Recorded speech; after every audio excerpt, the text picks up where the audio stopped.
Hello and welcome, everybody. We are back with another Call of Cthulhu scenario review. I am Nate, lost in time and space, and I am joined with today. I am the man from Leng, host of the Whisper in Darkness YouTube channel. And today we're going to be taking a look at a pretty well-known scenario, Dead Light. Set in the 1920s, this scenario sees the investigators driving down a country road in Massachusetts when a sudden encounter can see the group in a fight for their lives.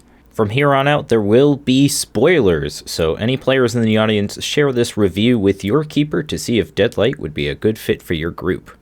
So now a lot of the players are out of the way, we can get into the full details of this scenario. And like most modules, Dead Light begins by laying the events leading up to the arrival of the investigators. And basically, in short, Dr. Webb, a doctor who had performed private medical surgeries for well-to-do families in the New England area, and his granddaughter, Amelia Webb, live in a rural estate outside of Ipswich or whatever town the keeper chooses inside of Massachusetts. Dr. Webb gives Amelia a pretty handsome allowance, which ultimately drew the ire and jealousy of a local waitress and wannabe criminal Mary Laker, who ultimately convinces her boyfriend and a fellow confidant to rob the estate. And unbeknownst to the amateur criminals, inside the manor, they accidentally unleash a creature that Dr. Webb had been using for his strange medical surgeries, and they had broken the seal, keeping the monster at bay and unleashing it. The players are introduced by driving down the country roadside in the middle of a storm. They see Amelia Webb suddenly pop out of the road. They recommend that you have the players roll a drive auto check to see whether or not you hit Amelia, and what do you think about that, man from Leng? When I first read this scenario, my mind immediately went to, I know there's a lot of setup given in the scenario itself about how you might run this as either a one-shot or part of a campaign, and how you might spring it on your players as they are heading to another assignment. This may intervene. Personally, I think I would run this one by starting them actually after the crash. So the crash has already happened. The car is basically wrecked. The investigators are nursing possible concussions after their car has gone off the road, and they see Amelia through the busted out windshield of the car, which sort of throws the players right into the scenario, and also creates another level of that you can play with as the keeper, that they may be suffering head injuries from hitting their heads on the dashboard as the car crashes, possibly leading to concussions and other psychological effects that you can play on as the scenario unfolds. Yeah, I can see why a keeper might be hesitant to do something like that, they might see it as robbing agency from the players, but I feel like, as somebody who has run this for a group of players, that getting the players immediately invested in the scenario is, I think, one of the most critical things about this scenario in general, and I'll go into more detail as we kind of go over what we would change about the scenario, but I think that's a good suggestion. You know, you really want to have your players immediately invested, and whether or not they hit Amelia is, up to your discretion. Yeah, I like the idea of creating potential memory issues, like how did the players end up on this road? Well, we've hit our heads. We can't remember. Who is this woman? Where did she come from? Things like that. I like to play around with. And I think it also has I know one of the things that the scenario goes to great lengths to discuss is what happens should the investigators decide to just leave in their car. And I feel like making sure the car is wrecked right off the bat so they can't leave is one of the ways you can sort of short circuit that entire discussion. Yeah, or you could have them run out of gas or something like that, so they have to go to the gas station. And that's another way that you can sort of force the issue with the scenario. The scenario also goes on to say that Amelia suffers from amnesia or suffers from some sort of psychological trauma due to the events of the robbery and the the monster being unleashed at the estate. So if the players try to glean any information from her, she's not really going to remember much, and that can sort of be an issue. Like you were saying earlier, like, how do you explain this to the players? And having the players hit Amelia right from the get-go is a really easy way to explain her memory loss. Yeah, I can see that, how the trauma inflicted by the players may cause them to be a little more interested in this NPC than they might otherwise be if they had sort of just swerved off the road to avoid hitting her. I think they become a little more invested in the NPC if they believe they're somehow responsible for her current condition. Yeah, so when I ran this for my group, I didn't have them hit her. I guess for a bit of context, they were on a train rather than driving in a car.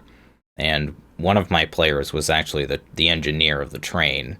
And during the storm, a tree had come over the rails, and they had to make a sudden stop, and that was when Amelia had popped out. Was as the player was trying to stop, she popped out and had to make an extreme engineering check, and he made the check and stopped just in the nick of time. And it ultimately ended up winding out to not really work in my favor. Like you had said, the players became distrustful and uninterested in her because it was why would somebody do that? We can't trust this person. Yeah, I can definitely see that. I mean, the game itself already lends itself to a healthy dose of distrust, and I think for this scenario to be successful, you really need the players to come around to Amelia's side. And one of the avenues to sort of progressing the scenario is them eventually going to her home. And one of the ways to do that is, if they take care of Amelia, then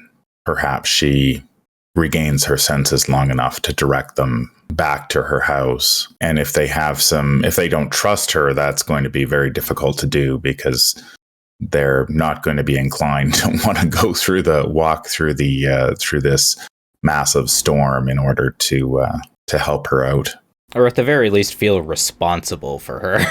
If they hit her with the car, then may feel obligated to at least bring her to safety. If they don't bring her back home, at least bring her to the gas station. And that's ultimately where a lot of the investigation of this scenario happens, is at the gas station. And it's here that the real cast of the scenario is laid out for the keeper. We have 8 NPCs in total, and they're really pretty well fleshed out, and they're pretty easy to make memorable NPCs out of. Yeah, the scenario does a really good job of providing both backgrounds for the NPCs as well as their motivations, and the motivations themselves are just marked down as bullet points, so it's very easy to sort of read as a keeper and get a pretty good idea as to how each of the different NPCs is going to react to the investigators' arrival at the diner. Yeah, and it doesn't really have to be a diner. You can kind of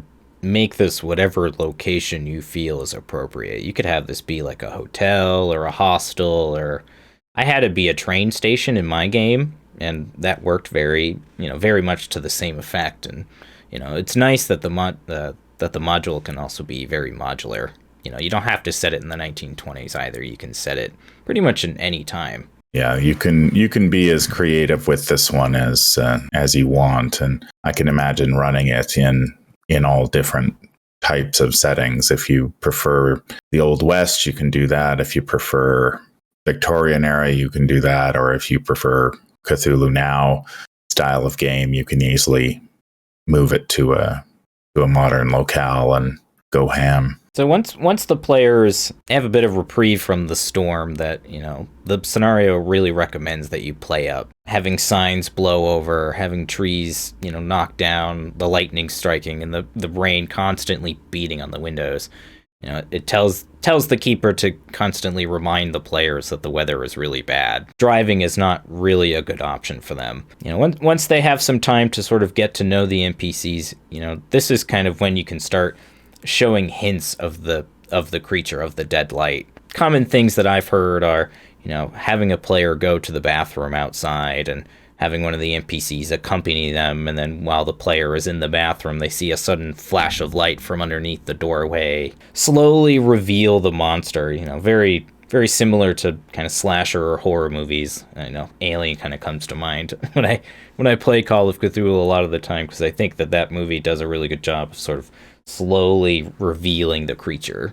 And the scenario makes it pretty clear that should the PCs and the NPCs hunker down in whatever locale that you've chosen, walls are no obstacle to it. So much like the movie Aliens, where the actors encounter the monster first and then sort of barricade themselves in the area, the monster can certainly make its way into the building and terrorize them from there as well. But one thing I would recommend that you do as the keeper is drop the hint that the monster is adverse, at the very least, to lightning and electricity. Depending on what setting you're playing in, it's going to be easier or more difficult to do that, whether or not there's power lines and things like that. But this is a really important hint to give the players, because you want to be able to make sure that the players have a way to combat the creature in some way, especially if you're running this for a newer group like I was, and you don't want to kill your players off from scenario 1. Yeah, that was one of my main concerns when I read through this scenario, is that the monster itself is quite deadly, and the ways to kill it are few and far between, lightning and or electricity being one of them. One of the issues I had with the scenario is that while it sort of mentions in passing that electricity and lightning is a potential solution to defeating it, it doesn't really give you a ton of options to do that. There is a power generator that the investigators can find later in the scenario. The scenario also suggests they fashion some sort of lightning rod, which I'm not entirely sure how the investigators would go about doing that, or whether they would even make the jump to that conclusion. I think your advice on giving very strong hints that this thing is affected by lightning is important, because it is really one of only 2 ways, I think, that they can actually deal with this thing. Yeah, the other way being to return it back to the box in which it came from, which requires the players to ultimately go to the web estate and find the notes and find the ritual that casts the thing back into the box. And while that can certainly be a very cool way to end the scenario, at least with my group, they didn't want to engage and go to the house at all, and it became very difficult to coax the players. You want to get the players to the house some way or another, whether it's they decide to disengage and they stay at the diner, and then you just have the monster show up in the diner and then they have to run. The house happens to be the closest place. Some way or another, you have to get the players to the estate if you want that ending to happen, which is a little unfortunate. Yeah, I think if you have, like, if the investigators hunker down in whatever locale you've chosen and are resistant to leave, certainly you can have the monster get into the building, and then possibly that's about the time when Amelia begins to offer clues like, well, I have a place we can go, sort of thing, and sort of motivate everybody to leave. And then, of course, you can have there many NPCs to choose from. So you can have the monster pick off some of the NPCs as the investigators make their flight to the house. One thing I would probably suggest is that if you're running this for a relatively new group who may not be able to come up with a very articulate plan as to how to defeat this thing using electricity, the scenario does suggest that they can build a trap. I believe it's they can make an electrical roll to create a trap. And I think as long as my investigators basically said, we want to create a trap for this thing using electricity, that would be enough, rather than having them have to come up with some sort of elaborate trap that they're going to use. Yeah, I would almost suggest, depending on when you're running the scenario, to have the estate maybe have a portion of its property have an electric fence around it. That was something that I had thought about. One of my players running this scenario was an engineer and, liked to do stuff like that. So I thought it was very possible that he might like create a lightning rod and put it on top of the train or something like that. But they didn't come to that solution, and it ultimately ended up just sort of running away when the sun came out. And that was another criticism I had, was that the scenario sort of just ends one way or the other, which can be good and can be a bad thing depending on, how you use the scenario. Yeah, I think the scenario depends on the investigators making a couple of leaps in logic. One being how to defeat the creature, and the other getting to the house at some point. And if the investigators don't make those leaps, then the keeper is sort of in this awkward position where the creature can probably easily kill an entire group of investigators relatively easily.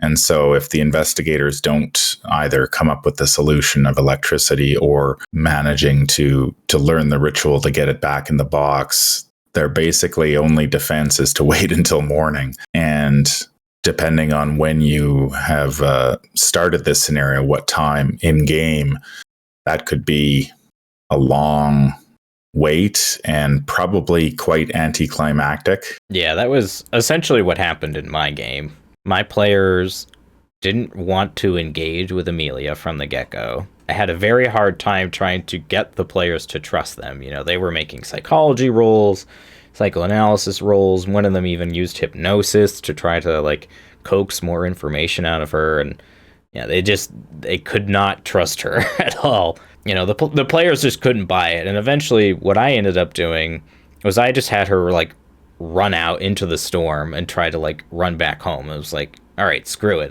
If these people aren't going to help me, then I'm going to, try and find help somewhere else. And, eventually, since there was plenty of other NPCs on the train that I could exploit, I just had a couple of them follow along. And then a couple of my players were like, nope, I'm staying on the train. That's how I'm going to interact with the scenario.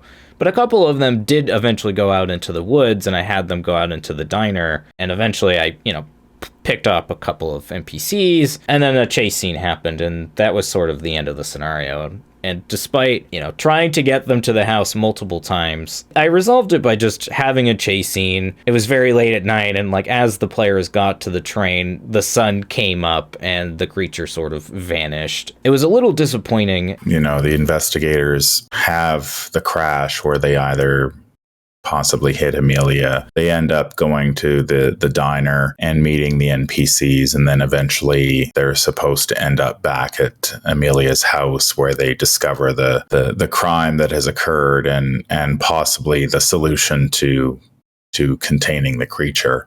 Although I should say that's not a guarantee either. It does involve them doing some investigating. I could easily see a group missing that part, and then again you're kind of back to the whole we need to kill it with electricity business, which is, if they haven't made that leap either, the keeper is in a tight spot again. Yeah, so as far as things that I would change about the scenario, I would definitely have the players hit Amelia. It not only explains her, sudden loss of consciousness and memory loss, but it also gets the players invested in, at the very least, seeing her to safety. Whether it's, they bring her to the house or they bring her to the diner, you can at least use that in some way to move the scenario forward. And I actually think that the scenario doesn't give enough credit to Mary Laker, because I find that if I was to run this again, I would actually make her the more important NPC than Amelia. Mary's the one that sort of sets the whole scenario up to begin with, right? She's the one that's jealous of Amelia. She's the one that gets her boyfriend and their friend to ultimately rob the house, Yeah, the scenario makes it pretty clear if you read Mary's bio that she is conniving and she is listed as the conspirator here. And it goes on to say, she's pretty much willing to do whatever it takes to get this to pull off this robbery and sort of get back at Amelia in a way due to her wealth and whatnot. And, Mary is slaving away at this diner and making very little progress in her life while Amelia has basically had it handed to her on a plate. And I think the scene at the diner gives you a really good opportunity to build on Mary and why she's doing what she's doing. And they even suggest that, there's a gun available in the diner that she's quite ready and willing to use if push comes to shove. So there is a level of desperation there that you can employ as sort of perhaps the investigators arrive at the diner and Mary is fine, but then as the night wears on, she gets progressively more unhinged, and you can build on that relationship between her and the investigators, because I think, like you've said, Amelia starts out with amnesia, which makes her, she doesn't have a lot to say at the beginning. And she doesn't have a lot to offer the investigators, whereas some of the other NPCs can fill in those details.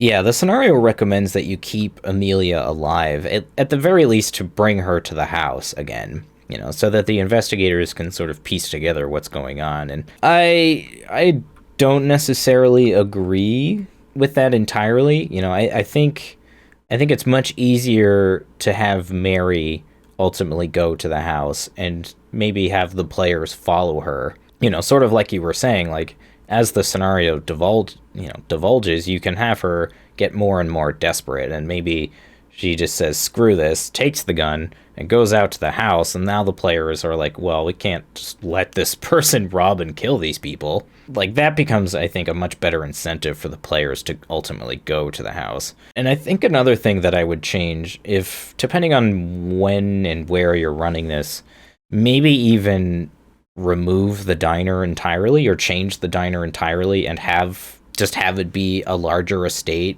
and have these NPCs in the estate, so that maybe it's just the first house the PCs stumble upon on the side of the road or something like that, so that you're sort of bringing all of the pieces together rather than sort of having to come up with a way post hoc to get the players to the house, which is ultimately where where the scenario should be concluding. Yeah, that's a good point. I think if you reworked the scenario a little bit to make the NPCs, say, the staff at the estate, and have the intrigue contained within the estate rather than sort of spreading it out, and then having the creature basically haunting the estate at that point after the whodunit of that happens earlier in the scenario. That might be a way of containing it a little more, because, yeah, like you said, that the leap from, in this case, the diner to the estate is tricky to make. And I think if the investigators know that there is some sort of dangerous creature lurking outside, that they are going to be, I think their first impulse will be to flee, which is why I would suggest disabling the vehicles. There are some at the diner as well, but I feel like if you disable the investigator's vehicle, that goes a long way to preventing that. And then it's drawing that connection between the two locations that is, I think, the one of the biggest challenges. And I agree. I think Mary's a much better antagonist. Amelia sort of reminds me of, that she's sort of the MacGuffin in this, that she's just the object that you have and that you have to figure out in order to unlock the rest of the scenario. Yeah, they even added in this edition of the scenario, they gave her like a silver medallion that has some sort of occult scrawlings on it. And it advises that the keeper can sort of use this either for future scenario seeds or maybe even work it into the scenario somehow. Yeah, I think another thing that I would change as well is how the information is laid out to the players. While they can learn a lot of it from Amelia eventually, leaning back onto our first changes, Mary can divulge a lot more of the actual story, and maybe you could have Dr. Webb have some sort of journal inside the house It sort of details what was going on and what he was using the creature for, which I believe the scenario does to an extent. Yeah, I believe the scenario, it's just a list of dates in the journal as to, I don't think there's necessarily a connection made between, well, maybe there is. There's he performs the ritual on these dates, but I don't think it's spelled out clearly what he was actually doing with this box and the creature. Yeah, it's left, I think, intentionally vague, but I think it's a little too vague. I think a good change is to make the monster, make it easier for the players to find out, like, what exactly was going on, because I don't think the scenario really gives you a lot of good tools to get the players there. Yeah, I think we've seen that in a couple of the scenarios that we have reviewed of late, where they present this monster that is largely unkillable and force the PCs to follow this breadcrumb trail to sort of piece together A, how the monster ended up here, and B, how to defeat it. And I don't think in either case these breadcrumb trails are thick enough to help the PC or to help the investigators figure this out. It requires some leaps in logic that I think, especially inexperienced groups, will have a tough time making. For example, when the investigators get to the house and they're confronted with this macabre scene, I believe the scenario is sort of implies that this will prompt the investigators to search the house for answers. And I'm not entirely certain that is the leap I would make. I don't think investigators necessarily think, oh, this has happened here, so there must be answers here. I feel like their first inclination would be to run. That is exactly what happened in my scenario. Is I tried to leave the hints of the house elsewhere because, as I was saying earlier in the review, I had basically no chance of getting the players to the house. So I had to put the hints somewhere. So I put them with an NPC who happened to know the web. I made a couple of the NPCs, the elderly couple, like a well-to-do elderly couple, and they had known Dr. Webb. So they were more than willing to, sort of take Amelia. And the players, again, didn't trust this old couple either. So they did some snooping around, and that was when I sort of dropped some hints for them, and yeah, it was tough to get the scenario moving forward. Yeah, well, you might be able to use that. I know there's the elderly couple in the diner, and you might be able to actually use those as maybe they used Dr. Webb's services many years ago. That was another way I tried to get to players there, was that, the elderly couple knew them, and knowing Amelia, they were like, okay, we gotta go investigate and see what happened. And the players didn't buy that. And eventually, like I said, I had a chase scene, but during the chase scene, I eventually had one of the criminals, my big reveal was like having him sort of like pop out of the corner of the woods and having the monster like electrocute him to death. And it worked somewhat, but, I think you really got to like know your group, I think, is ultimately what I'm trying to come to. Is, if you know that your players are going to engage with the scenario, then this is going to be great. But if you know that your players are like mine and they're going to see that disengaging from the scenario is often a good way of surviving the scenario, then this is not going to be a good scenario for your group. I can definitely see that. If they disengage, it really, especially because the monster is so potentially fatal, that if they disengage, it really ties the keeper's hands. And at that point, you're like, well, I either kill everybody or they escape. And I think if that was to happen to me, I think I would probably wrap up the scenario as quickly as possible and move on to one that was more to their taste. I think that's part of the buy-in, though, that we all make is when we sit down to play a role-playing game is, as the keeper, I have prepared a scenario and you expect your players to buy into it to a certain extent, because if they don't, we're not going to play. Mm-hmm. And that's the sort of contract we all enter into. But I think that the scenario itself is a good one. When I was reading through it, I mean, it's very clear. It provides a lot of detail about the NPCs. The NPCs themselves are interesting.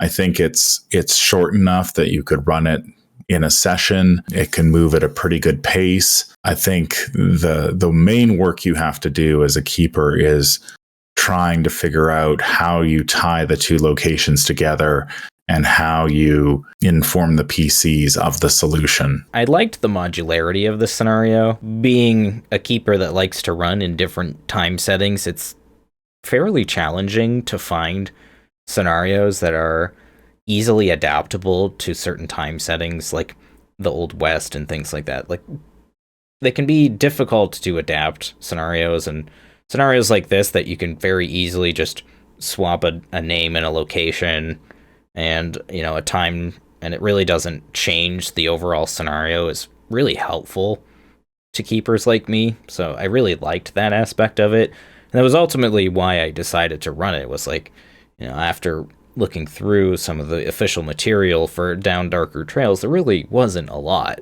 And having this scenario to be able to sort of quickly set up and run was really nice to have in my back pocket. You know, another thing I liked too, like you said earlier, the NPCs are really great.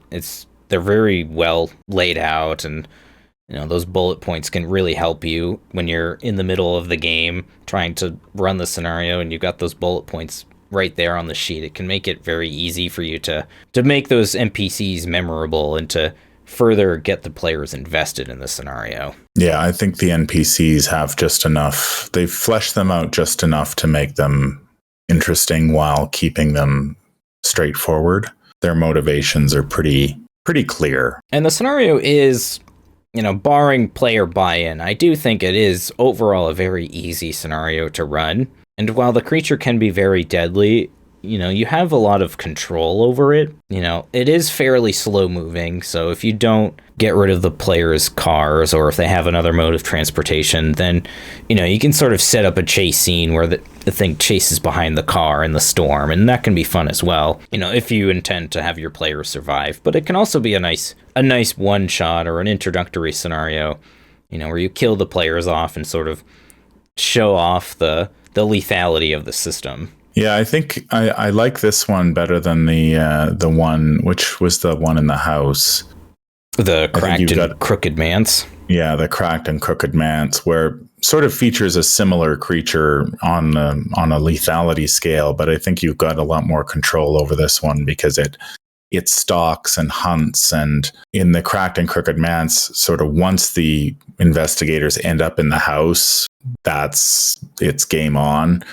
And the creature you don't have a lot of choices for how the creature is going to act. I feel like this one, you've got a lot more, like it can hang out, it can stalk the players through the woods, it can stalk the players to the diner, it can stalk the players in the diner if you want. You know, there's really no limits to the amount of the tension that you can build up before you reveal this creature. True, and you could even, you know, you could have this thing be a recurring creature if you decide, you know, that you don't want the players to kill it off, or, you know, perhaps they don't defeat the monster at the end of the scenario. You could have this thing kind of stalk and come back over the course of a campaign, which could be kind of fun.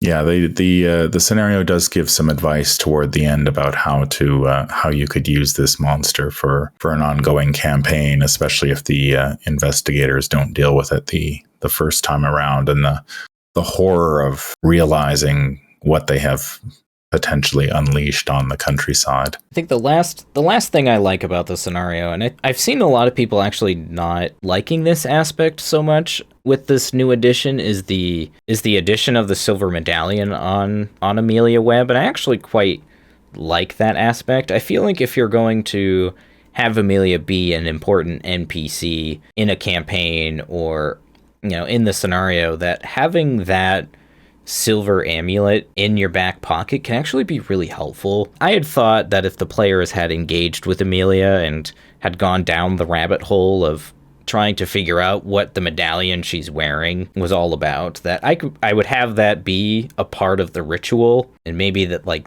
you need you need this medallion in order to like cast the spell or something along those lines, or maybe even have it be like a plot MacGuffin for a future scenario. Like, I do like that idea, and I think that if you're going to run this as a campaign, or even, as I've seen some people suggest, have a PC play the role of Amelia Webb, you know, if you're going to do that, then that's a really interesting thing that you can implement. I think it could go either way. If you're introducing something like the medallion, I think in the scenario itself, they leave its importance up to the keeper, how much relevance it has. And I feel as though if you make it too relevant, potentially you're once again in danger of sort of derailing the scenario if the investigator is focused too heavily on the medallion when you hadn't actually planned for it to have any real important role. I think if you're going to put it there, then you need to give it, I think it needs to have a little more meat on the bone there than just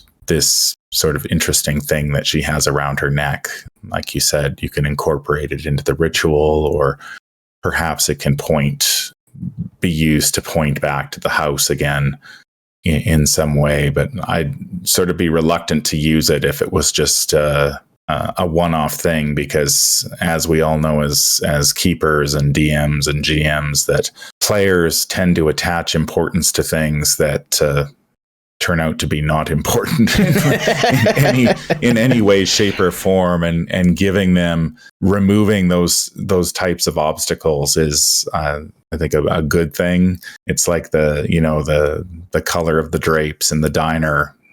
God knows if they become fixated on that can quickly sort of spiral out of control. And if they were to become fixated on this medallion, I think you'd be giving yourself more work to then convince them otherwise. But it can serve to make Amelia a more integral part of the scenario, which I think is one of my bigger criticisms of this scenario overall. But I think overall this is a really awesome scenario. You know, whether or not your players choose to engage with the scenario as written, I do think that there are tools in the module to allow you to, you know, morph it into however you think would be best for your group. You know, whether that's changing the setting or changing how the monster works. You know, it doesn't have to be electricity. You could make another weakness for it and maybe make it more obvious to your players. So, well, electricity is a very, I think, easy one to do in a storm. You could easily make it something else as well. So be creative on that aspect. You have a great cast of NPCs to work with. You know, it's a nice one-shot that you can easily integrate into a campaign. Yeah, definitely. It's I like the length. I like the NPCs. There's just I think as a keeper, you just need to sit down and think about ahead of time how you're going to sort of connect the dots in case the investigators don't do that. Yeah, I think the way that I would sum this scenario up is that it's great for new players, but I don't think it's great for new groups, if that makes sense. I think you, as a keeper, really need to know how your players would react to something like Amelia or react to the monster and plan accordingly. That's going to do it for our review of the Call of Cthulhu scenario Dead Light. If you enjoyed this review, be sure to like, comment, and subscribe. That really helps our channel out a lot. Thank you so much for tuning in, and we will see you all next time.